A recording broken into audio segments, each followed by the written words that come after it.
সেই স্বাদ।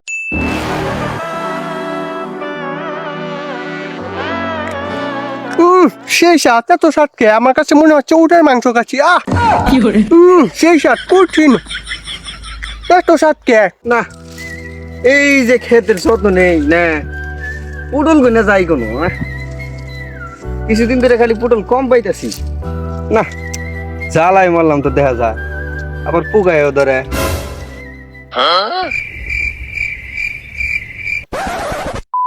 নির্বল আজকে তোমারে খাইছি। কঠিন স্বাদ। ভাই কি করো? আরে আর কবাই এই পুরল খাইতে আসছিলাম। পুরল খাইতে এত পরিমাণে স্বাদ, কি কম এটা কোয়ার বিষয় না। মনে হইতাছে একবার উড়ের গুস্ত খাইতেছে। স্বাদ তো নাকবই, খেত যে তোর বাহের, সেই জন্য তো কই এক মনে জায়গায় 2 মন হটো গে আজকে তোমারে খাইছি।